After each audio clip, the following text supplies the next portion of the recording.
हरे कृष्णा। आज की भगवद गीता क्लास में आप सबका हार्दिक स्वागत है। आज हम पढ़ेंगे भगवद गीता अध्याय 8 श्लोक संख्या 6। यं यं वापि स्मरन् भावं त्यजत्यन्ते कलेवरं तं तमेवैति कौन्तेय सदा तद्भावभावितः। अनुवाद। हे कुंती पुत्र, शरीर त्यागते समय मनुष्य जिस जिस भाव का स्मरण करता है वह उस भाव को निश्चित रूप से प्राप्त होता है। अभी कल हमने सुना था कि भगवान बोलते हैं कि अगर शरीर छोड़ते समय अगर मेरा ध्यान करते हो तो वो मेरे लोक में आएगा। तो अर्जुन ये पूछता है, बोला प्रभु सब कोई तो आपका ध्यान नहीं कर पाते हैं, तो अभी कोई जो आपका ध्यान नहीं कर पाए तो क्या, अगर उसने कुछ और का ध्यान किया तो क्या। तो यहाँ पे भगवान बोलते हैं कि वो जिस भाव को निश्चित रूप से प्राप्त हो जाए, जिस भाव से वो जिसका भी ध्यान करता है, जैसे अगर वो पितरों के बारे में सोचता है तो पितरलोक में चला जाएगा, अगर वो गणेश जी को बारे में सोचता है तो गणेश लोक में चला जाएगा, अगर वो पैसा पैसा पैसा सोचता है तो वो धनी व्यक्ति बनकर के जन्म लेगा। तो जिस भाव से वो सोचता है, अगर उसने ज़िंदगी भर नॉनवेज खाया है और उसको नॉनवेज से बहुत प्यार है तो वो कोई ऐसा जानवर बन जाएगा जिसको नॉनवेज खाना अलाउड है। तो भगवान बोलते हैं तुम ये मनुष्य शरीर क्यों वेस्ट कर रहे हो, तुमको नॉनवेज का बहुत शौक है ना, चलो ठीक है तुमको शेर बना देते हैं, तुम खाओ नॉनवेज जितना मर्जी है। तो उसको फिर उस योनि के अंदर जन्म मिल जाएगा, जिस भी उसका जो भी उसकी मति रहती है उस मति के अनुसार उसको गति मिल जाती है। तो सोचो कि हम कितना बड़ा रिस्क ले रहे हैं। अगर हम ये सोचें कि हम मरते समय भगवान का नाम ले लेंगे और बस हमारी गति हो जाएगी, ऐसे कैसे हो जाएगी? आपको याद कैसे आएगा भगवान? आप जिंदगी भर आपने जो काम किया है, अभी वाल्मीकि ऋषि जिन्होंने रामायण की रचना करी थी, भगवान राम के प्राकट्य के 10,000 वर्ष पूर्व ब्रह्म समान हो गए थे वो। तो उनसे उनके गुरु ने बोला भाई तुम जो है अपना रास्ता सुधार लो। पहले रत्नाकर डाकू हुआ करते थे, तो रत्नाकर डाकू जब हुआ करते थे तो कुछ महात्मा लोग जा रहे थे तो उनको लूटने के लिए पहुँचे। तो महात्मा ने बोला भाई तुम, हम लोग तो साधु लोग हैं, हमको क्यों लूट रहे हो? बोला भाई मेरे को अपनी जीविका चलानी है। बोला अच्छा, और इसका जो पाप है वो कौन लेगा? बोले ये मैं अपने लिए थोड़ी कर रहा हूँ, मेरा पूरा परिवार है, मेरी पत्नी है, बच्चे हैं। तो बोले क्या वो लोग तुम्हारा इस पाप के उसके अंदर भागीदार बनेंगे? बोला हाँ क्यों नहीं बनेंगे, मैं उनके लिए तो लूट करके लेके जा रहा हूँ। तो बोला पूछो। बोला बहुत होशियार बनते हो, मैं जाऊँगा तुम लोग भाग जाओगे। बोले एक काम करो हमको बांध दो, हम लोग नहीं भागेंगे। ठीक है, उनको सबको पेड़ से बांध करके वो जाता है, वो अपनी पत्नी से पूछता है सॉरी, वो अपनी पत्नी से पूछता है कि भाई मैं जो ये पैसा कमा के लाता हूँ लोगों को लूट करके, तो उसका जो पाप है उसके भागीदार तुम हो? मैं क्यों भागीदार बनूँ? तुम मेरे को शादी करके लाए हो, तुम्हारा कर्तव्य है मेरा भरण पोषण करना, तो मैं क्यों भागीदार बनूंगी? तुम उसको कोई अच्छे तरीके से कमा के लाओ या कैसे कमा के लाओ, ये तुम्हारा काम है। तो बड़ा आश्चर्य हुआ। वो अपने बच्चों के पास पहुंचा, बच्चों से पूछा, बोला भाई तुम लोग भागीदार बनोगे? बोला नहीं, हम क्यों बनेंगे, तुमने हमको जन्म दिया है और तुम्हारा काम है मेरा भरण पोषण करना, तो हम क्यों भागीदार बनेंगे? अब तुम कैसे कम पैसा कमा के लाते हो उसके लिए हम जिम्मेवार थोड़ी हैं, तुम अच्छा काम करके लाओ। तो उसका जो है दिमाग फिर गया, बोला अरे ये तो मैंने क्या अनर्थ कर दिया, सारा जीवन मैंने अनर्थ किया। तो वो वापस उन महात्माओं के पास पहुंचा, उनको खोला, उनको प्रणाम किया, बोला वो लोग तो भागीदार नहीं बनेंगे। तो बोले कि क्या, फिर क्या करें?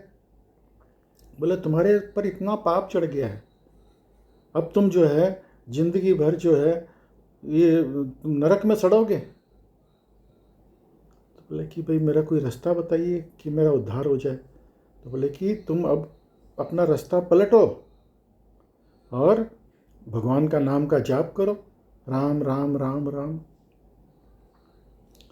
तो बोले भाई मैंने तो ज़िंदगी भर लोगों को मारा ही मारा है, तो मेरे से तो ये नाम नहीं निकलेगा मेरे मुंह से। तो बोले अच्छा ठीक है, तुमने मारा ना, तो तुम राम राम राम राम राम करो। तो मरा करते करते उल्टा नाम जगत जग जाना, वाल्मीकि भय ब्रह्म समाना। अभी 3 बार मरा राम राम वो राम राम हो जाता है। तो वाल्मीकि ऋषि वो ब्रह्म के समान बन गए रत्नाकर डाकू से। तो सोचो, हम लोग जो है जब तक हम अपना रास्ता पलटेंगे नहीं, हम भगवान का ध्यान जिंदगी भर नहीं करेंगे, खाली मरते समय कैसे भगवान का नाम याद आएगा? जिंदगी भर जो काम हमने किया वही हमको अंत में आएगा। अगला श्लोक पढ़ेंगे। तस्मात् सर्वेषु कालेषु मामनुस्मर युध्य च मय्यर्पितमनो बुद्धिर् मामे वैश्यस्य संशयम्। अनुवाद। अतएव हे अर्जुन, तुम्हें सदैव कृष्ण रूप में मेरा चिंतन करना चाहिए। तो भगवान भी यही बोलते हैं कि सदैव, ये नहीं कि खाली बुढ़ापे में हम याद कर लेंगे, नहीं।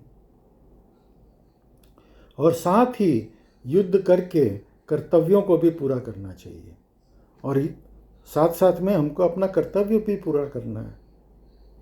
तो भक्ति मार्ग जो है वो सबसे उचित है। ये नहीं कि भाई हम संन्यास लेकर के चले गए वन में। ठीक है, कुछ लोग कर सकते हैं, लेकिन हर आदमी ये काम नहीं कर सकता। तो हमको अपना कर्तव्य करना है। वो 8 घंटा का फॉर्मूला एकदम परफेक्ट है। क्या है? 8 घंटा भक्ति करो, 8 घंटा अपना कार्य करो, पैसा कमाने का जो भी आपका कार्यक्रम है, और 8 घंटा आप अपने शरीर के लिए अपना आराम करो, भोजन करो और भगवान की भक्ति करो। 8 घंटे के अंदर आप आराम करना, 6 घंटा आराम करो, 2 घंटा भगवान की भक्ति करो, 8 घंटा काम करो। तो आप इस तरह से अगर आप अपना जीवन व्यतीत करोगे तो आपको अंत में जो है, क्योंकि आपने ज़िंदगी भर भगवान का नाम का जाप किया है, भगवान का ध्यान किया है, भगवान की भक्ति करी है, तो आपको भगवान याद आएंगे। अपने कर्मों को मुझे समर्पित करके तथा अपने मन एवं बुद्धि को मुझ में स्थिर करके तुम निश्चित रूप से मुझे प्राप्त कर सकोगे। तो हमको अपने सारे कर्म जो है वो भगवान को समर्पित करना है, ये भगवान बोल रहे हैं। तो क्या हम अपने पाप भगवान को समर्पित कर सकते हैं? नहीं। तो हमको कोई पाप कर्म नहीं करना है। तो हमको पाप कर्मों से बचते हुए भगवान की भक्ति करनी है, यही इस श्लोक में भगवान बोल रहे हैं। और बुद्धि को भगवान में स्थिर करना है। जो मतलब योगा, अभी आजकल क्या है, मेडिटेशन का ज़माना है, लगभग बोलते हैं मेडिटेशन मेडिटेशन। खैर मेडिटेशन सतयुग का धर्म था, कलयुग का धर्म भगवान का नाम का जाप है, नाम संकीर्तन। चैतन्य महाप्रभु ने नाम संकीर्तन चालू किया है। तो भगवान का नाम का जाप करना यही इस युग का धर्म है। तो अपनी बुद्धि को उसमें लगाओ, ध्यान से अपना जो भी जाप करो और उसको सुनो। कीर्तनम श्रवणम, श्रवणम कीर्तनम, यही मेन चीज है। तो इसके अंदर अपना जीवन लगाओ तो निश्चित रूप से आप भगवान को प्राप्त हो जाओगे। कितना सरल है। अगला श्लोक पढ़ेंगे।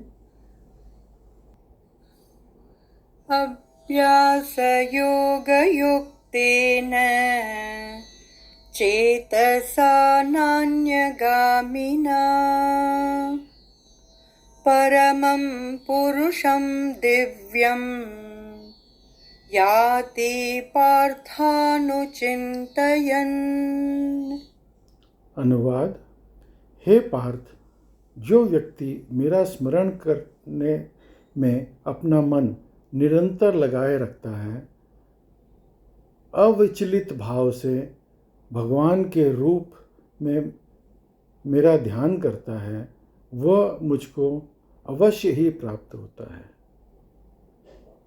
तो हमको किसका ध्यान करना चाहिए?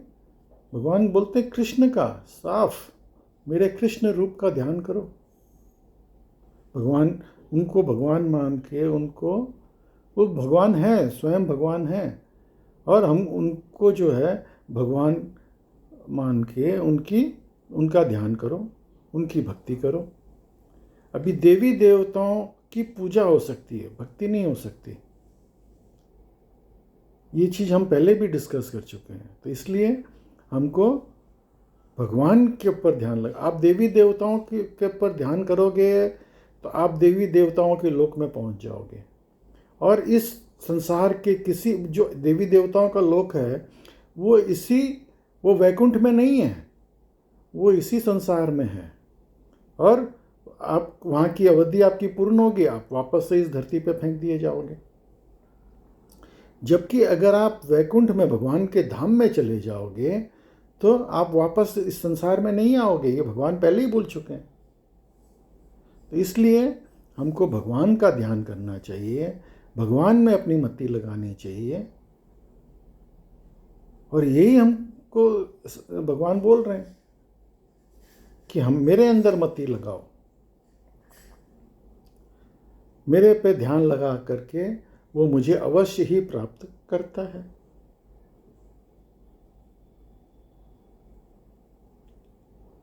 अगला श्लोक पढ़ेंगे।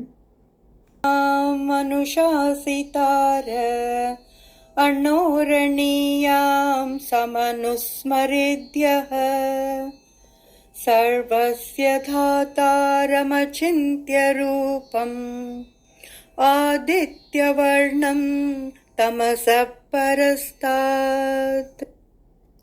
अनुवाद। मनुष्य को चाहिए कि परम पुरुष का ध्यान सर्वत्र, पुरातन, नित्यता, लघुत्तम से भी लघुत्तर, प्रत्येक से पालन करता, समस्त भौतिक बुद्धि से परे, अचिंत्य तथा नित्य पुरुष के रूप में करे। वे सूर्य की भांति तेजस्वान है और इस भौतिक प्रकृति के पूरे दिव्य रूप हैं। अगला श्लोक भी पढ़ेंगे साथ में।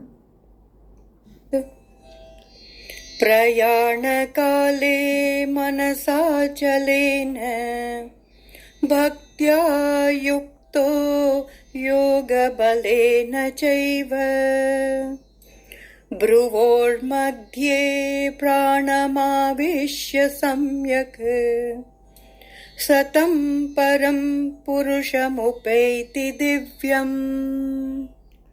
मनुष्य के समय जो व्यक्ति अपने प्राण को, मृत्यु के समय जो व्यक्ति अपने प्राण को भौं के मध्य स्थिर कर लेता है, और योग शक्ति के द्वारा अविचलित मन से पूर्ण भक्ति के साथ परमेश्वर के स्मरण में अपने को लगाता है, वह निश्चित रूप से भगवान को प्राप्त होता है।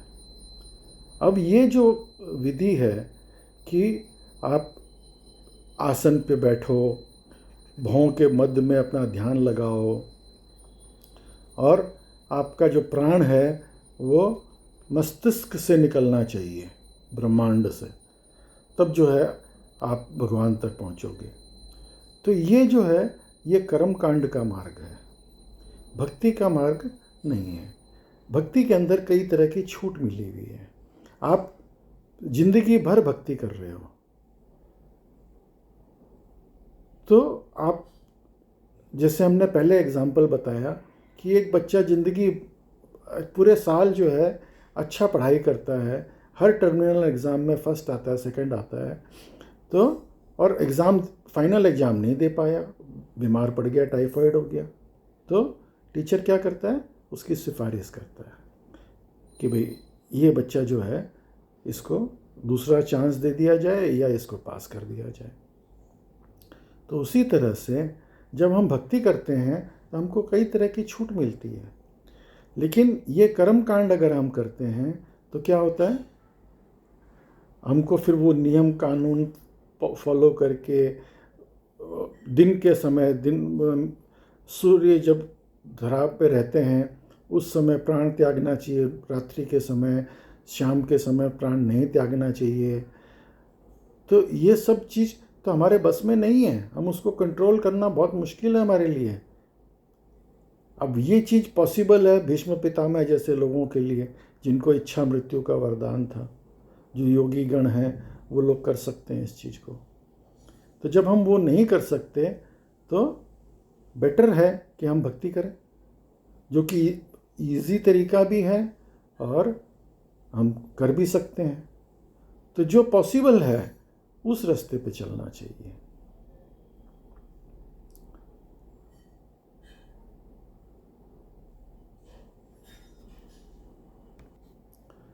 तो आज की भगवद गीता क्लास में आप सब सम्मिलित हुए, उसके लिए बहुत बहुत धन्यवाद। हरे कृष्णा।